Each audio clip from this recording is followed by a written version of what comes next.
사회주의하고 자본주의는 사회 현상이 아니라 영적인 거예요. 영적인 거기 때문에 그게 신앙적인 것이고 유럽의 기독교에서 나온 거예요. 그렇기 때문에 이 문제가 어떻게 우리를 지금 병들게 하고 있느냐, 그럼 어떻게 우리가 피해야 되냐, 이것들을 알아보려면 지금도 열심히 달려가야 된다. 예, 그런 것입니다.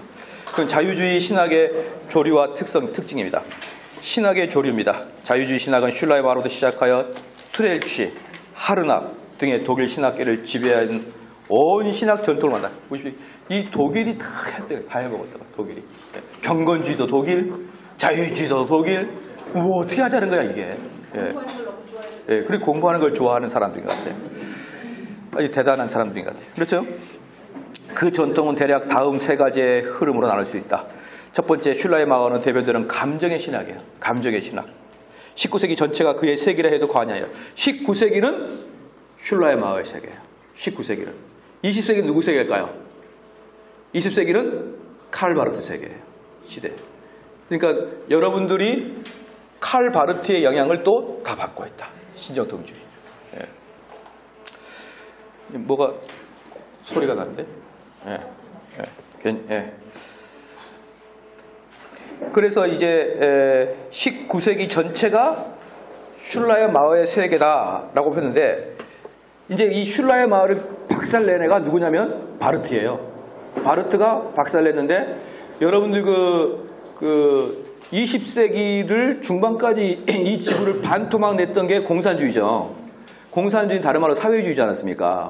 근데 사회주의 공산주의는 소련이 붕괴되면서 끝장났잖아요. 중국도 끝장나고 공산주의의 변형인 북한만 남았잖아요. 그러니까 이미 20세기에서는 공산사회가 잘못됐다는 결정적으로 증명이 됐거든요. 그럼 지금 공산사회와 사회주의가 없어졌느냐? 그렇지 않아요.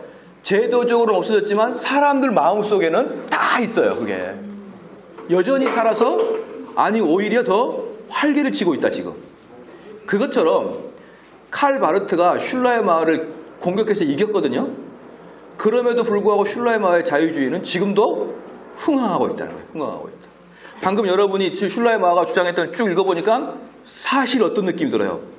내가 했던 얘기랑 비슷하다 라는 생각을 분명히 했을 거예요. 겉으로는 나랑은 상관없어 이렇게 표현하지만 속으로는 내가 해봤다. 이제 이런 것들이 이제 있는 것처럼 슐라이마어의 자유주의 신학이 칼 바르트로부터 공격을 당해서 심각한 타격을 받았지만 그럼에도 불구하고 이미 우리들 마음속에는 자유주의 사상으로 꽉 차 있다.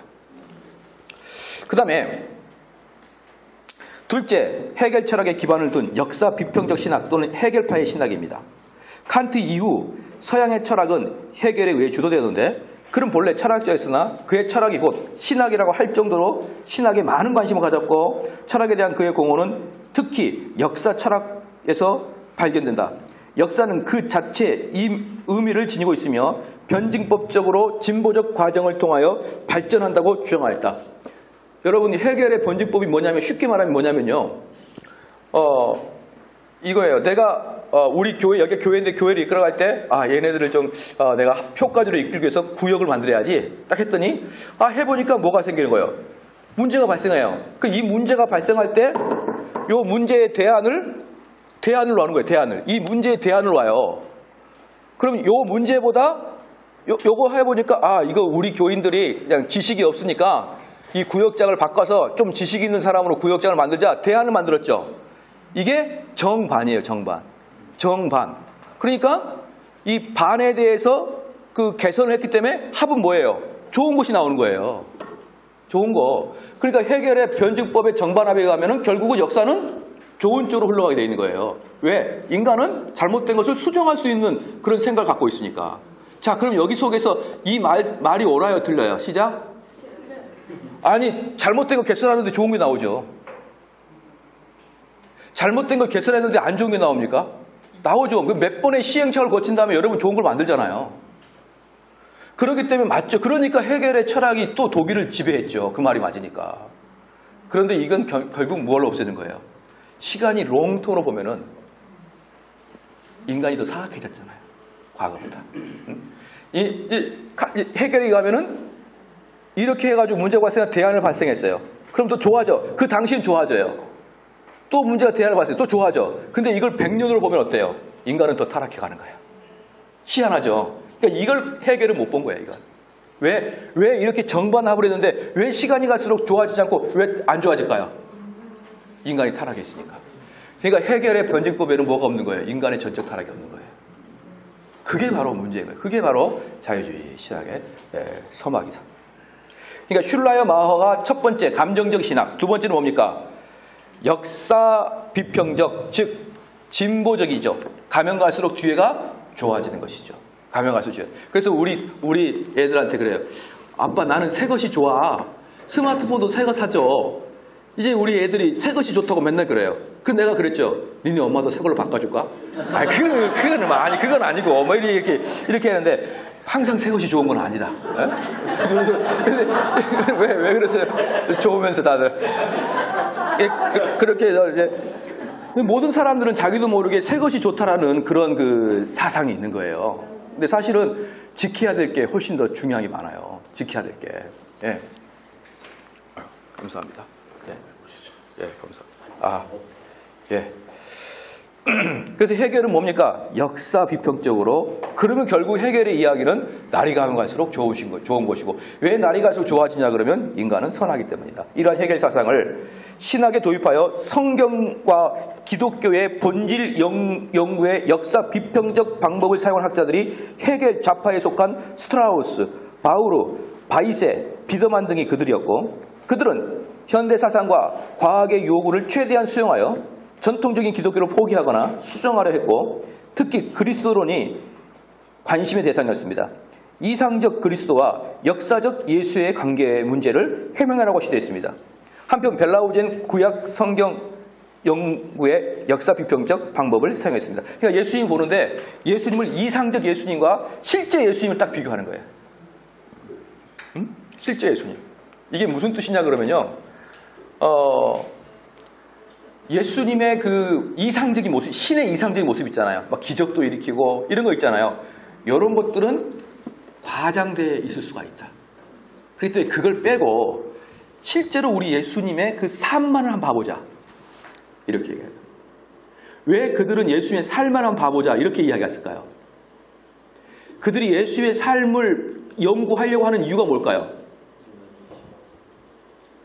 예수님처럼 살라고. 그렇죠? 곧바로 뭐가 나옵니까? 행위가 나오죠. 예. 예수님처럼 살려고 마음먹고 사라지는 게 아니에요. 내면에 변화가 없이.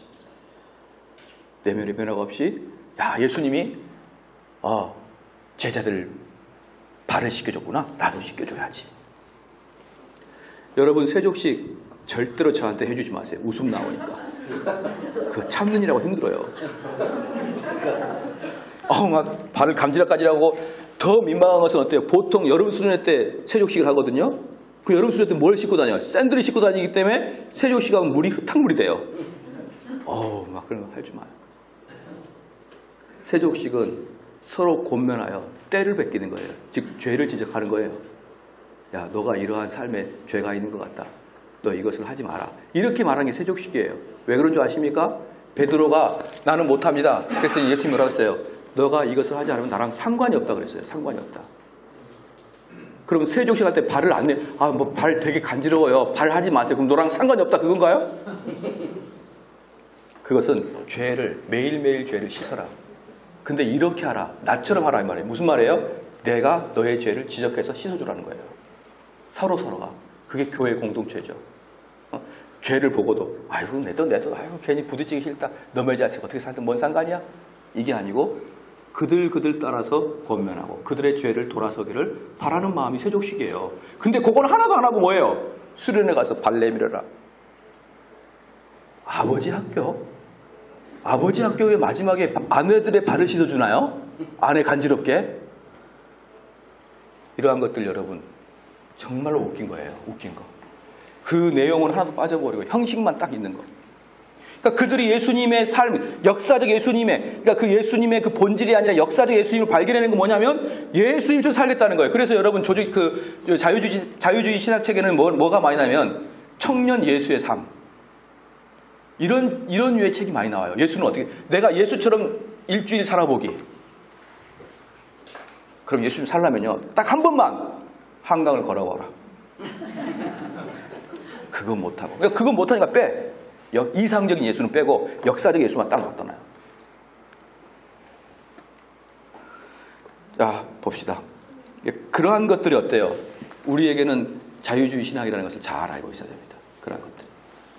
그러니까 자유주의 신학은 아까도 말씀했지만 우리가 기독교를 비평하자, 변화시키자, 탈바꿈해버려 이게 아니에요. 더 잘 믿자라고 마음을 먹고 하는 거기 때문에, 그렇기 때문에 이들의 선한 마음이 그 결과를 보증해 주지는 않는다는 것이죠. 셋째, 칸트 철학의 기본을 칸트 철학의 기본을 둔 리츠라고 합니다. 이 리츠는 뭐냐면, 슐라이어마어가 자유주의의 문을 열었다 그러면 리츠리 완성한 겁니다. 리츠리 완성한 것이다. 리츠락파의 신학과 트레일치의 종교사학파의 신학이다. 슐라이어마어로 시작된 경건신학 전통의 탁월한 해석자요. 죄송합니다. 경험신학자의 탁월한 해석자요. 그러니까 슐라이어마어는 신앙을 경험을 해야 된다고 생각을 하는 사람이에요. 경험신학의 탁월한 해석자요. 자유신학의 왕자로 불리는 사람이 바로 리츠입니다. 리츠는 칸트의 추종자예요. 그러니까 여러분들도 있다 보면 리츠의 제자예요.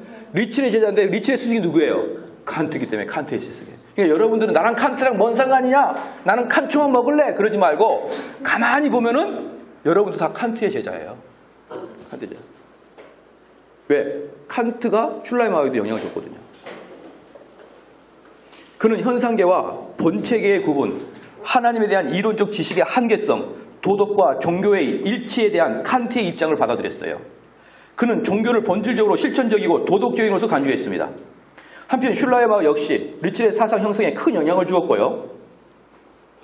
리츠의 형이상학적 신학을 거부하고 경험에 호소하는 것은 슐라이어마어에 유사하다. 형이상학적 신학이 뭡니까? 시작? 형이상학적 신학은 뭐냐면 교리를 공부하고 이런 걸 형이상학적 신학이라고 그러는 거예요. 그런 걸 거부하고 뭘 하겠다는 것이죠? 경험에 호소하겠다. 경험에 호소하겠다는 것이죠. 우리가 가끔 이제 예컨대 방언에 대한 논쟁이 있다고 칩시다. 그럼 그걸 성경을 따지지 않고 나 방언했는데 그럼 내가 가짜야? 이러면서 경험에 호소하는 거예요. 우리 어머니 진실한 신앙자인데 우리 어머니 30년간 방언했는데 이러면서 경험을 이야기하는 거예요. 그들은 성경으로 토의를 하지 않고 경험만을 이야기하는 것이죠. 그러니까 이제 여러분들 거의 대부분 신앙을 논할 때는 거의 대부분 경험을 이야기해요. 여러분들 보면. 경험을.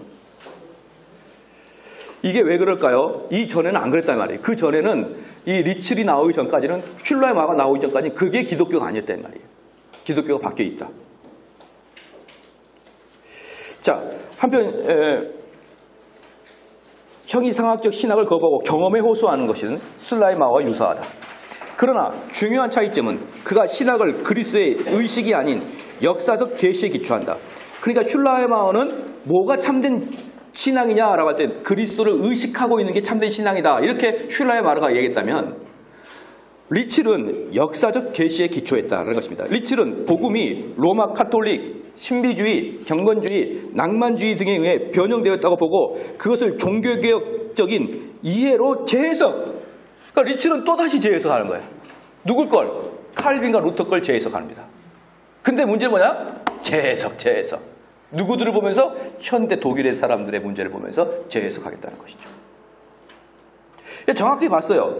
복음은 로마 카톨릭, 신비주의, 경건주의, 낭만주의에서 물들어서 문제가 있다는 걸 정확히 봤는데 그 정확히 본 것들의 해결책을 또다시 잘못 가는 것이에요.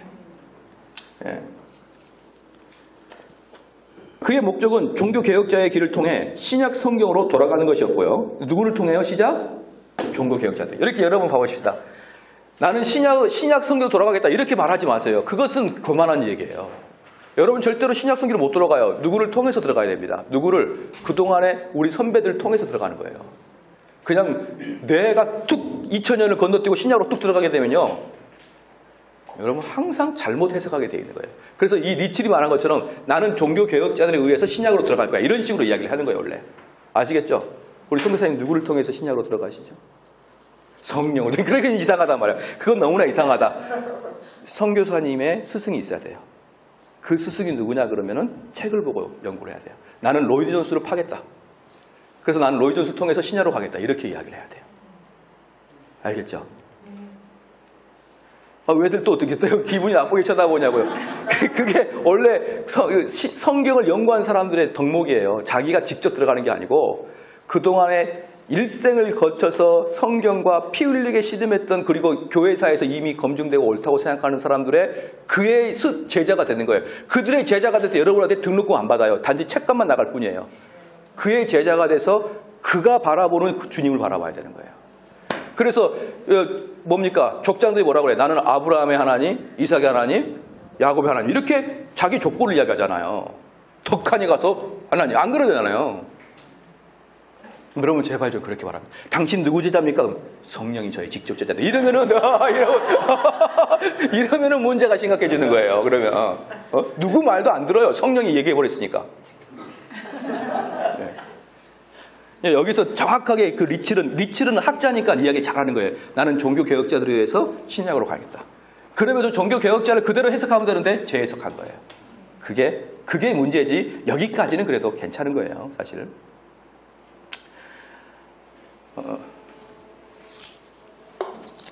이제 다음에 내년에는 오면 여러분 한 명의 스승을 꼭 뒀으면 좋겠어요. 한 명의 스승. 예.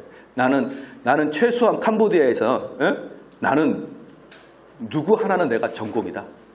예. 나는 로이 존스 목사님을 내가 이 캄보디아에서 로이 존스 목사 나보다 많이 아는 사람 없다. 그렇게 좀 교만하길 바랍니다. 예. 좀 교만해. 그런 거 좀 교만해야죠. 나는 스승이 아무도 없어. 이러면 여러분들이 전하는 것은 정말 수준 낮은 것만 현지에 전해져요. 그래서 제가 이렇게 얘기합니다. 정대훈의 이야기가 입을 통해서 나오는 게 좋냐? 아니면 내 입을 통해서 존 오웬이 나오는 게 좋냐 이 말이에요. 존 오웬이 내 입을 통해 나와야죠. 나는 원대가 안 되고 존 오웬이 나와야죠. 그러면 여러분들이 훨씬 더 유익을 보는 거죠. 안 그래요? 그래서 제가 몇 번을 이야기합니까? 설교 만들지 말라고. 무조건 설교는 믿음의 조상들 거 보고 베끼세요. 그 대신 딱 하나 주의를 줘요. 고유 대명사만 좀 바꿔줘요. 내가 스트라부스 갈 때, 내가 뭐 어디, 하이델베르크에 가 있을 때 이렇게 하면 이상하잖아요. 그때는 인천으로 바꾸면 되잖아요. 그것만 고유 대명사만 바꿔서 내 친구 하우젠 이렇게 하면 이상하잖아요. 이런 것만 바꾸면은 돼요, 여러분. 쓸데없이 고민해가지고 설교 만들죠. 아셨죠? 그리고 표절 아니에요. 우리 표절 법이 뭡니까? 70년 이후부터는 안 돼요. 여러분 전부 다 돌아가신 분들이에요. 존 오웬, 존 칼빈, 조나단 에드워드 아무도 표절이라고 말 안 해요. 그건 표절은 70년인가에 끝나요. 할렐루야. 예. 저는 로이 존스 때 한 번 끝났고요. 로이 존스 끝났고 제가 한 10년 했고요. 로이 존스. 그 다음에 존 오웬, 조나단 에드워드가 제 스승이에요. 예. 그분들은 이런 말하면 미안하지만 저희 아버지보다 더 좋아요. 저희 친아버지보다. 오웬 이러면서 당신한테 와 있으면 꿀송이가 떨어져요. 하나 줄게. 그러니까 약간 제가 사무실에 있을 때 여러분이 보면은 약간 미친 사람처럼 보일 거예요. 혼자서 오웬 그러면 줄게. 이렇게 해요. 예. 그러니까 여러분들이 예. 근데 이제 아무리 종교 개혁하라고 하더라도 사람이지 않습니까? 예. 그러면은 약간의 오류라도 있을 텐데 그런 것들까지도 우리가 예, 목사님. 요거를 말씀드릴게요. 첫 번째는요. 역사가 다 털었어요. 종교 개혁자 이후에 500년이 지났잖아요. 500년 동안 수많은 학자들이 칼빈과 에드워드 다 털어냈어요. 무엇이 틀렸고 무엇이 맞았는지. 거의 없고요. 거의 없고 혹 실수가 있어도 나보다 나아요. 내가 실수하는 것보다 훨씬 적어요. 그러니까 그분들도 실수할 수 있겠지만 내가 설교를 만들어서 내가 실수하는 것보다 훨씬 적어요. 그분이. 그러니까 저는 항상 권면하는 것인데 10년만 베껴라. 10년만. 그럼 10년을 베낀 다음에는 성경이 보여요. 꼭 좀 부탁드립니다. 아시겠죠? 설교 만들고 그러지 않기를 주의로 축원합니다. 번역이 너무 그건 또다시 이야기를 하게 되고 번역의 문제 또다시 하고 한인들을 상대할 때는 무조건 베끼시기 바랍니다. 그리고 만약에 여러분 표절이라고 하면 저한테 책임을 돌리세요. 모든 화살은 내가 맞을 테니까. 저는 그래서 책을 쓸 거예요. 표절하는 설교를 하자. 창조적인 설교는 하지 말자. 여러분 교리 체계 잘 모르잖아요. 그죠? 그 청교도가 뭐라 했냐면 교리적 체계가 완벽하지 않은 설교를 청교도가 이렇게 말했어요. 그건 쓰레기다. 이게 쓰레기는 제가 만든 거 아니에요. 그건 쓰레기고 그건 설교가 아니다 그랬어요. 근데 여러분 설교문을 딱 들고 청교도는 어떠냐면 설교문을 딱 들고요. 요 한 센텐스 떼잖아요. 센텐스를 딱 보면은 거기에 교리가 정확하게 기록돼 있어요. 한 센텐스마다. 이 전체 문장에서 그 그리스도인들의 그 전적 타락을 이야기하는데 한 센텐스조차도 교리적으로 아무 흐자가 없어요. 하자가. 그 센텐스를 딱 지워도 아무도 안 놀라시네요. 근데 여러분의 설교를 한번 딱 떼볼까요? 아이고 이건 못 읽겠다. 그렇게 되죠. 그러니까 여러분이 스스로 설교 만들지 않고 존 오웬 걸 그대로 베끼는 것은 여러분의 영혼과 여러분 밑에서 설교 듣는 자들에게 유익을 줘요. 목사님 그 설교를 이렇게 제가 들어보면 예. 베끼는 것도 있겠지만 예. 목사님 설교도 있어요. 이제 저는 이제 오래 베꼈기 때문에 네. 한 20년 베끼니까 예, 성경이 보이는 거죠. 그래서 만들어지는 거예요. 그러면 만들어지고. 그러니까 10년 동안 설교 만들 생각하지 말고 무조건 베껴라. 그래서 실수로 내 친구 스트라스부르크 딱 나오면 아유 내가 미안하다. 내 친구 뭐 길동이로 바꾸고. 그렇게 10년만 여러분이 죽었다 깨고 바뀌면요. 여러분 훌륭한 설교자가 될 거예요. 아시겠죠? 그래서 스펄전의 별명이 뭐라고 했죠? 스펄전은 청교도의 나팔수라고 했어요. 청교도의 나팔수. 이 청교도의 나팔수의 뜻이 뭐냐? 스펄전이 어릴 때부터 설교했거든요. 아시죠? 16살 때부터 설교자가 됐어요. 신학도 안 다니고. 그럼 그 사람이 뭘 가지고 설교했겠어요? 다 베낀 거예요. 다 베꼈는데 그게 폭발한 거거든요. 그러니까 기존에 있는 목사들이 저거 다 베낀 거야. 청교도 거. 이게 청교도의 나팔수의 뜻이에요. 스펄전은 다 베꼈어요. 여러분도 스펄전 되기를 바랍니다. 예. 해 아래 새 것이 없어요. 새 것이. 스펄전보다 여러분이 더 뛰어난 일은 없잖아요.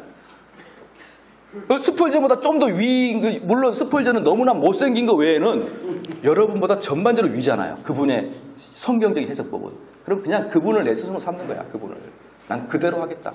그래서 내 이름은 김스펄전이다. 예. 이러면 되는 거예요. 뭐 어려운 거 없습니다. 우리 쉽게 갑시다. 그죠? 대답도 안 하고. 그렇게 저는 그 설교를 베끼라고 그렇게 강의를 하고 다녀서 사람들이 자꾸 교리를 가우뚱해가지고 제가 신대원 가가지고 그 후배들한테 엄청나 그랬어요. 내가 신대원 가면 애들이 설교문을 써가지고 저한테 보여줘요. 목사님 이거 어때요? 그러면은 야 쓰레기다 쓰레기. 이거 뭐하게 이거? 뭐하게 이거? 어? 이거 어디서 왔냐? 목사님 3일 밤낮으로 기도하고 하지 말고 그런 거. 좋은 저자 만나라. 좋은 저자. 꼭 추천하고 싶은 분들 근데 안 하신 분들을 위해서 로이드 존스부터 시작하세요. 로이드 존스하고 스펄전부터 아예 우리 속된 말로 아작을 내놓고 가십시오. 아작을 내놓고 그분들 걸로.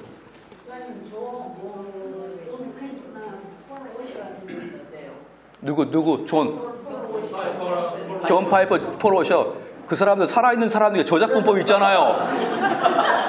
그리고 그들은 덜 깊어요. 덜 깊으니까 하지 말고 안 깊어요. 그분들 건. 그냥 에드워드로 가자고요. 우리. 에드워드로 가자고요. 폴오셔 제가 폴오셔 만나봤잖아요. 폴오셔는 교리적 체계 정확하지 않아요.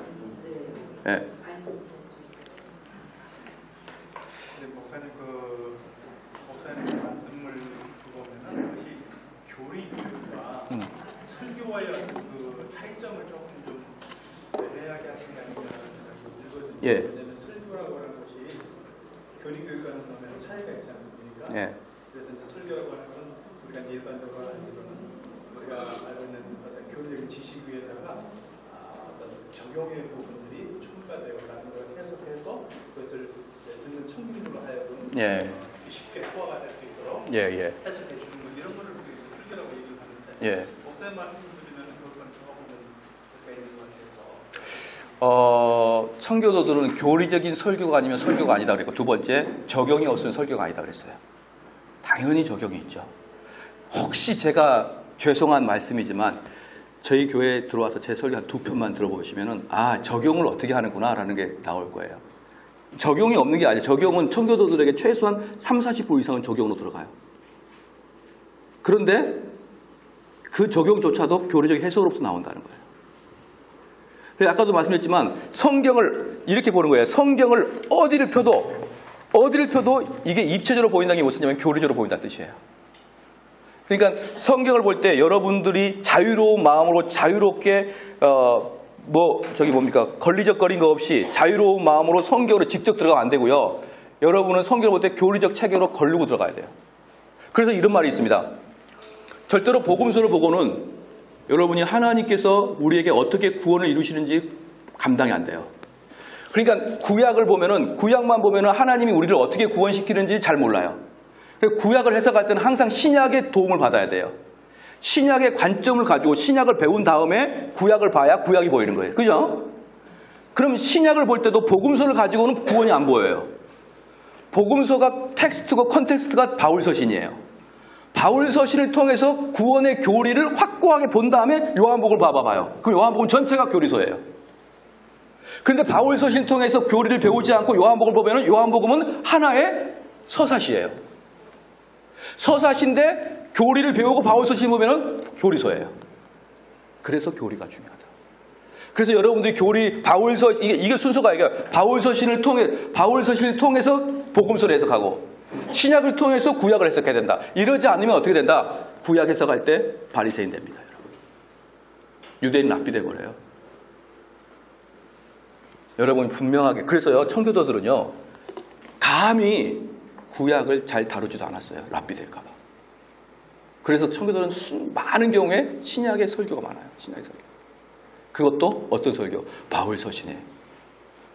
그래야 이렇게 얘기하죠. 그래야 요한복음하고 로마서만 가지고 가도 성경을 다 해석할 수가 있다는 뜻. 그게 그렇게 나온 거예요. 그래서 로마서 가지고 또는 갈라디아서 가지고 쫙 교리를 공부한 다음에 그 교리의 색깔로 눈을 탁 가린 다음에 요한복음을 딱 보면은 확 교리가 튀어나옵니다. 그때부터 전혀 다른 해석이 나와요. 그때부터.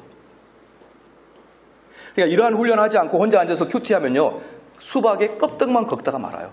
진짜 수박 속에 쑥 들어가지 못하고 껍질만 벗겨요. 근데 우리는 지금까지 신학교에서 이 작업 한 번도 배우지 않아요. 그럼 어떻게 할 거예요, 그러니까 설교 가지고 사람들이 변화가 없는 것이죠. 여러분, 설교 가지면요. 우리 교인들이 있으니까 거짓말 할 수 없잖아요. 설교하게 되면요. 단 한 방에 꼬라진 사람도 있어요, 설교에. 단 한 방에. 또는 단 한 방에 좀 잠깐 남아보십시오. 이런 사람도 있어요. 나 당신하고 한번 붙을 꼬고 싶어요. 여러분 똑같은 설교를 했는데 베드로가 설교할 때는 3,000명이 회개하잖아요. 근데 똑같은 설교를 스데반야가 돌로 치잖아요. 그러니까 여러분이 진짜 복음 전하면요 3,000명이 목사님 이렇게 오고요. 어떤 사람이 돌로 치려고 덤벼들어요. 그게 설교입니다. 근데 설교를 들었는데 아무 반응이 없어요. 좋아하는 것도 아니고 미워하는 것도 아니고 이렇게 앉아있어요. 그거 잘못된 설교입니다. 왜? 여러분이 교리적 체계로 설교를 안 하니까 실제로 복음의 파워가 안 나오는 거예요. 한번 해보시라고요. 맛을 봐봐야 그 맛을 아는 거예요. 그래서 진짜 한마디 툭 내뱉으면요. 쫙 그냥. 예를 들어서 제가 제일 좋아하는 설교자가 누구라고 했죠? 나단이에요. 나단이 다윗한테 가가지고 이렇게 저렇게 한 다음에 그게 바로 당신이야. 그러니까 다윗이 어떻게 했어요? 다리가 휘청거리죠. 여러분 소리도 듣고 교인들이 휘청거려야 돼요. 얘네들 있잖아요. 내가 오버하지 않아요. 이해할 수 있어요. 충분히. 그렇게 가요. 그렇게 됩니다. 왜? 하나님 말씀은 양나리선 검이니까. 그걸 휘두르면 다들 다리에 힘 쭉쭉 빨립니다. 그리고 나 살려주십시오. 그래요. 이게 실제로 일어납니다. 누구만 하면 로이 존스만 베끼면 돼요. 로이 존스 했잖아요. 로이 존스. 조나단 에드워드. 네, 그래 그 책을 가지고 그냥 읽으면 돼. 읽고 그냥 설교를 하십시오. 그냥. 조나단 에드워드 치고 아무거나. 네. 뭐 그 책 제목이 필요 없이 우리들에게는 책 제목이 중요한 게 아니에요. 여러분이 책을 고를 때 첫 번째 누구 보고 골라야 돼요? 첫 번째 저자 보고, 두 번째 시작 출판사 보고, 세 번째 뭘 보는 거예요? 그때야 제목을 보는 거예요. 제목은 관심도 없어요. 저자가 누구냐예요. 저자가 누구냐. 조나단 에드워드, 로이드 존스, 스펄전. 아니 뭘 몇 번을 이야기해야 알아들으십니까? 아, 나 참 힘들네요 이게. 네. 그래서 여러분들이 왜 그들이 그런 식의 설교를 그렇게 했고 그들의 설교할 때마다 여기저기에서 살려달라고 했는지 여러분 이걸 분명히 알아야 돼요. 여러분. 예. 예, 이따가 하고 좀만 더요. 제가 좀만 더 얘기할게요. 주 예수를 믿으라. 그리하면 너와 내 집에 구원을 얻으리라. 이렇게 말하기 때문에 누구냐면요. 바울이 빌립보 간수한테 얘기했거든요. 바울이 빌립보 간수한테. 그때 바울이 빌립보 간수가 앉아서 라면 먹고 있는데 주 예수를 믿어라. 그렇게 안 했어요. 빌립보 간수가 버들벌벌 떨면서 선생이요, 내가 어떻게 해야 될까? 그렇게 할 때 주 예수를 믿으라 그랬어요. 여러분이 주 예수를 믿으라고 하기 전에 그 사람 완전히 그렇게 만들어놔야 돼요. 목사님들이. 그러지 않는, 벌벌벌 기지 않는 사람한테 뭐라고요? 주 예수를 믿으라고요? 니나 믿어라 그래요. 니나 믿어라. 여러분들이 주 예수를 믿으라고 그 한마디 할 때까지 엄청나게 그 사람의 영혼을 밟아놔야 돼요. 죽을 것 같고 숨 막혀서 지옥 갈 것 같은 두려움에 빠져가지고 버들버들 떠면서 목사님 어떻게 하면 내가 살 수 있어요? 이런 자들에게 예수님을 선포해야죠. 그게 아까 목사님 말씀하셨던 청교도가 말한 준비론이에요. 준비론이 뭐냐? 밟아놔야 됩니다. 말씀으로 숨도 못 쉬게 만들어놔야 돼요. 그래야 그게 복음을 받아들일 준비가 되어 있는 거예요. 그럴 때 예수님이 널 구원할 것이다. 할렐루야. 그때 감사가 얼마나 클까요? 내가 전짜 죽을 것 수밖에 없고 지옥 갈 수밖에 없다는 걸 내가 깨닫는 사람이 야, 예수님이 널 구원할 수 있어. 이럴 때 그 감사가 얼마나 클까요? 근데 지옥 갈 것도 모르고 나 이래다 살다가 그저 살겠지. 근데 난 죄의식도 없고 내 이름 잘 살아. 그런데 가가지고 주님이 너를 죄를 용서해줬다. 뭔 소리예요? 그러면 죄를 용서해줬다 이 말하기 전에 네가 얼마나 죄인인 걸 깨닫게 해줘야죠. 그 사역이 여러분 1년 내내도 모자랍니다. 그래서 제 설교를 들으면 맨날 너희들 지옥 갈 놈들이야 이거예요. 죽을 놈들이다. 어디서 숨을 쉬고 있느냐? 그러면 사람들이 뭐라 그럴까요? 때로는 네가 무슨 예수냐? 이런 분도 있어요. 왜? 예수님처럼 설교하니까. 바울처럼 설교하니까. 설득이요? 위로? 택도 없죠. 무슨 위로 받을 거 있습니까? 죄인들인데. 위로는 누가 해주면 됩니까? 시작. 성령이 해주는 거죠. 무슨 목사가 위로합니까?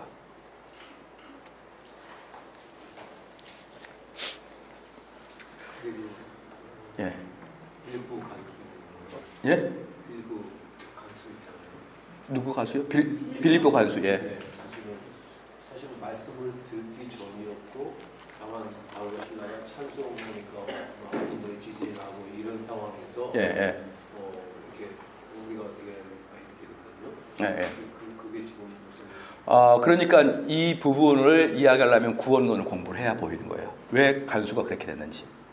그런데 구원론은 마지막에 좀 하겠습니다. 그게 너무 중요한 건데 그러면은 이미 교회사는 끝장난다고 봐요. 안 나간다, 진도가 안 나간다. 우리가 아까도 제가 처음에 말씀드렸지만 이 모든 것들의 끝은 구원론이에요. 이단들은 전부 다 무엇을 지금 건드린 게 이단이냐? 이단은 전부 다 우리 구원의 문제를 건드려요.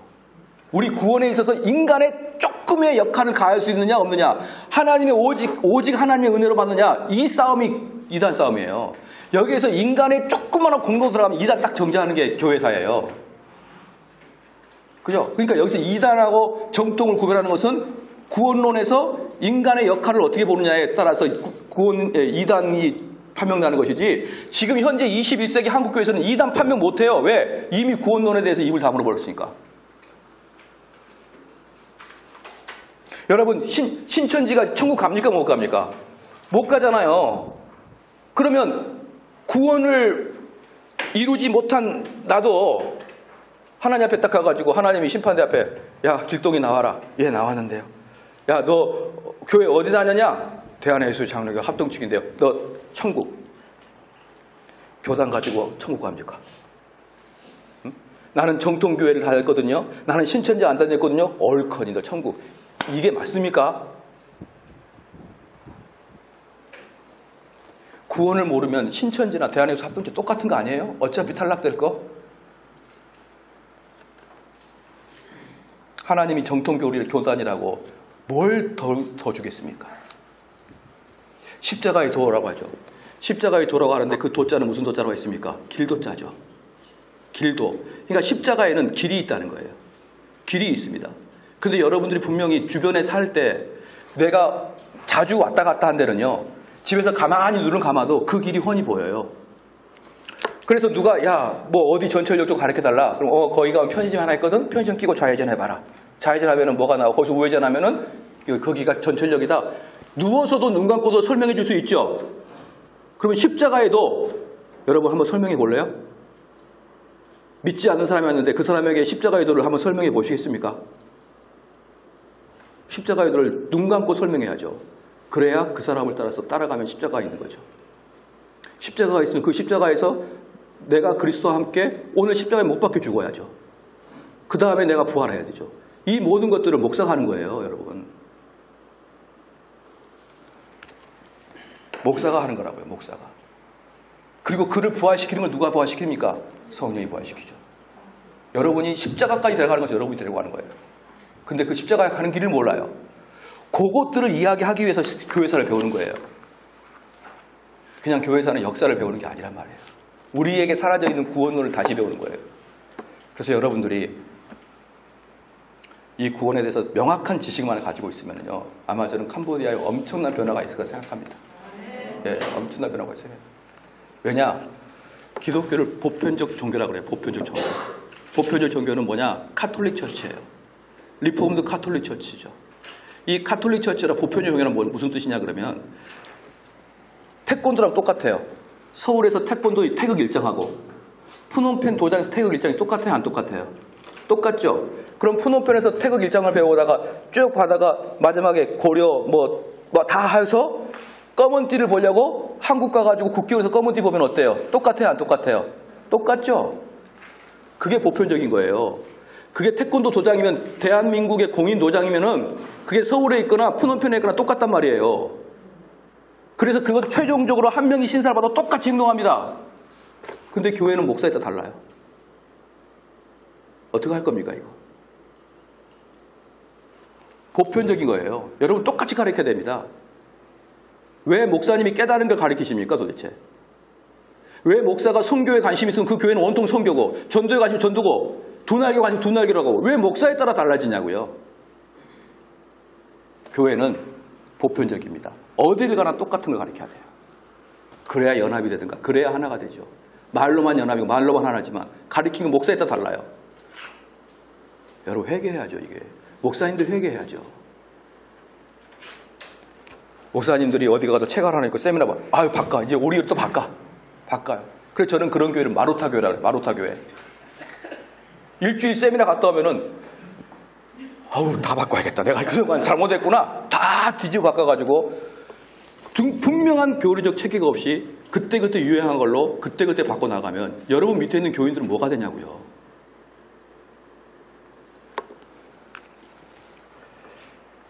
그래서 이렇게 말씀을 드리면 옛날에 합동층 목사님들이 강원도 원주에서 세미나를 한번 해달라고 가가지고 신앙 고백서에 대한 이야기하면서 이야기했더니 하는 말이 그럼 목사님 우리 가짜래요? 누가 그러더라고요.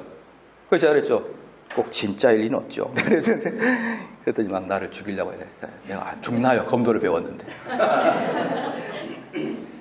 아시겠죠? 제가 무슨 말인지 아시겠죠? 여러분의 깨우침을 전달하는 게 아니에요. 기독교는. 그래서 우리는 누구한테 배워야 되고 누구한테 배운 걸 기억하고 그걸 가르쳐야 되는 거예요. 그러면 빌립보 간수에게 했던 그 놀라운 은혜가 지금도 일어납니다. 그렇게 하면. 이게 보편적 종교라는 뜻이에요. 바울이 했던 사역이 지금도 동일한 결과들이 일어난다니까요. 그걸 위해서 우리 주님이 직접 보여줬잖아요. 직접 그걸. 자, 그래서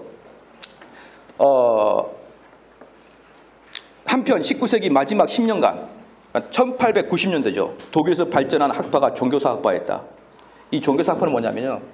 이 모든 세계의 종교들은 서로 상호 영향을 주고 있다. 그러니까 기독교만이 참된 종교가 아니라 때로는 이슬람에도 진리가 좀 있다. 이렇게 이제 서로 종교사학은 이제 그런 거죠. 복음에서 나타난 초자연적인 요소를 고대 근동의 신비 종교로부터 들어온 것이라고 하여 제거해 버렸습니다.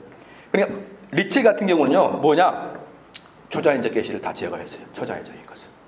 예, 리첼은 미국의 자유주의 신학은 19세기 독일 자유주의 신학으로부터 파생되어 미국 특유의 자유주의적 환경에서 성장했고, 미국의 자유주의 신학은 유니테리아니즘과 사회복음주의 신학을 들을 수 있다. 유니테리아니즘은 우리가 관계없으니까 뭐 괜찮고, 하나님은 한 분이시다 이거 좀 이상하고요. 사회주의 복음. 이거 여러분 문제 심각합니다. 사회주의 복음 뭐냐 그러면요, 세상에다가 우리가 선을 행해서 그들을 통째로 우리가 기독교로 개종시키겠다는 거예요. 사회에다가 어려운 환경에 있는 사람들을 통째로 선을 행해서, 이게 사회복음의 핵심이에요. 선대를 베풀어서. 근데 이게 자유주의의 전형적인 특징입니다. 자유주의. 자, 미국에서는 그래서 쭉 이제 뭡니까? 뭐예요? 쭉 자유주의가 오다가 미국에서는 그 자유주의가 긍정적 사고와 더불어서, 미국의 독특한 그 도전 정신이 있잖아요. 긍정적 사고와 사회 복음이 두 개가 섞여서 미국에서 그 자유주의가 그렇게 발달되는 거예요. 그래서 그 미국의 자유주의가 한국으로 넘어오는 겁니다. 한국으로 넘어오는 거예요. 사회주의 밑에다 하나 써볼까요? 낙관적 도덕주의에 기초한다. 낙관적 도덕주의에 기초한다. 낙관적 도덕주의. 내가 이렇게 잘해주면은 제가 돌아설 수 있을 것이다. 라는 낙관적 도덕주의. 예. 제가 잘 알고 있는 목사님이 인도네시아에서 선교사 하시거든요. 근데 그분은 커피 비즈니스를 해요. 거기는 목사라고 못 들어가니까. 근데 저하고 쭉 대화를 하는 중에 어느 날 저한테 연락이 왔어요. 내가 정 목사님 만나고 정말 너무 슬프다. 너무 슬프다. 왜 슬프냐? 그분이 거기 간 지 17년 됐습니다. 17년 됐는데 목사로서의 사역을 못하니까 커피 비즈니스를 하고 있는 거예요. 그러니까 커피 비즈니스를 하는데 그분은 정말 성심껏 그 커피를 통해서 사람들과 유대 관계를 맺었고, 그리고 언젠가는 그들에게 복음을 전하려고 기회를 보고 있는데 17년이 지났어요. 17년 동안 커피만 내린 거예요. 복음 하나 못 전하고. 그래서 내가 슬프다. 사회복음이 그거예요. 그들에게 사회적으로 잘 대해주면 그들이 마음을 열 것이다. 그건 인간의 전적 타락을 모르고 한 소리입니다. 인간은 그렇게 해서 변화되는 게 아니에요. 그러니까. 자, 그게 사회복음주의. 자유주의에 반대하는 새로운 신학 운동이 일어났고, 유럽 신정통주의 신학과 미국의 근본주의 신학이 그것이죠. 유럽에서는 제1차 세계대전을 기점으로, 그리고 미국에서는 1929년 경제대공황 이후로 자유주의 신학은 쇠퇴하게 되었고요. 이런 사건들로 말미암아 인간 이성의 능력, 그러니까 1929년에 자유주의 쇠퇴했잖아요. 사실 여기서 한마디 나왔지만 사실은 메이천의 역할이 컸다. 자유주의를 무너뜨린 것은. 그 자유주의를 무너뜨리는 메이천의 역할을 하고, 그 메이천에게 강력하게 영향받은 게 박형룡 박사예요. 박형룡 박사가 한국의 메이천이다 이렇게 표현하고. 왜냐하면 그때 당시에 또 자유주의가 한국에 무척 들어와 있었거든요. 그렇죠? 그 다음에 진보주의에 대한 신뢰가 파괴됨으로써 자연주의 신학은 그 사상적 기반을 잃었다. 자유주의 신학이 인간 본성의 어두운 측면을 인식하지 못하고 인간의 능력에 너무 낙관적이었다는 것이 위기의 시대에 아무런 도움도 될 수 없다는 것을 통해 입증된다. 따라서 인간 중심주의로부터 하나님 중심주의로 신학이 전환이 신정통주의와 근본주의 신학이 있어요. 그러니까 인간 중심적으로 돌아갔던 신학을 다시 하나님 중심적으로 바꾼 게 근본주의와 신정통주의였어요. 신정통주의였다. 자, 그런데 그럼에도 불구하고 자유주의는 여전히 그 정신이 살아있다. 아까도 말씀드린 형태만 지금 없어졌지 마음속 깊숙한 곳에는 다 사람들 마음속에 자유주의가 들어가 있어가지고 하나님 중심이 아니라 사람 중심으로 하는 거예요. 사람 중심. 자, 봐볼게요. 한 번만. 요거 한번 예언을 마칠게요. 하나님 아버지, 내가 지금 이런 사역을 하는데 이 경제가 어렵고 너무나 어렵습니다. 하나님, 이 경제를 좀 어떻게 좀 해결해 주십시오. 하나님 중심입니까? 내 중심입니까? 내 중심이죠?